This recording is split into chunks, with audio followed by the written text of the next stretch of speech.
Տիկին Մելոյան, 1 ժամ է մնացել ընտրատաղամասների փակվելուն, ինչ եք արձանագրել այսօր օրվա ընթացքում ու խոսեցիք լույսերի անջատումներից ընտրատաղամասներում կպատմեք։ Արդեն 2 տեղամասային կենտրոններից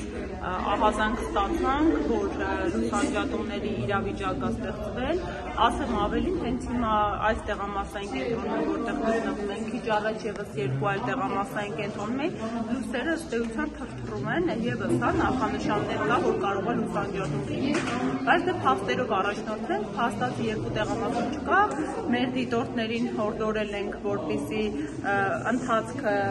դադարեցնեն, որովհետև քանի դեռ բնականոն լույսի պայմանները չի ապահովել, որովհետև բնական է, որ լուսանջատման պայմաններում ընտրական գործընթացի բնականոն ապահովումը օրինականության ու իրավականության տեսանկյունից բավականին խոցելի է դառնում։ Խախտումների տեսանկյունից առավոտվայից արդեն արձանագրել ունենք բովանդակային ու տեխնիկական խախտումներ, ըստ էության խախտումները բավականին հիմնաբնույթ են, ունենք ինտերակցիաներ, վստահված անձանց ու աշխատակիցների միջև հանձնաժողովի, ըստ էության սպասենք տեսնենք ամփոփիչ այս մի ժամվա ընթացքում էլ ինչպիսի արձագանքներ ենք ունենում ու ժամը 8-ին տեղամասային կենտրոնները փակվելու է եւ սկսվելու է հաշվարկի գործընթացը։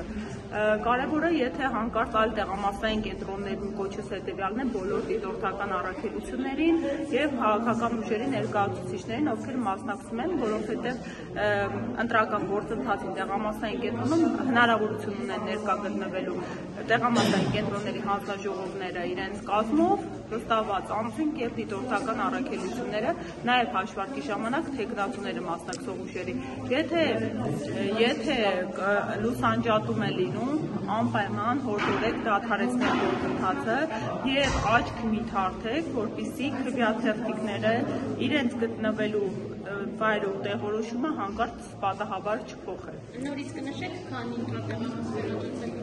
Երկու,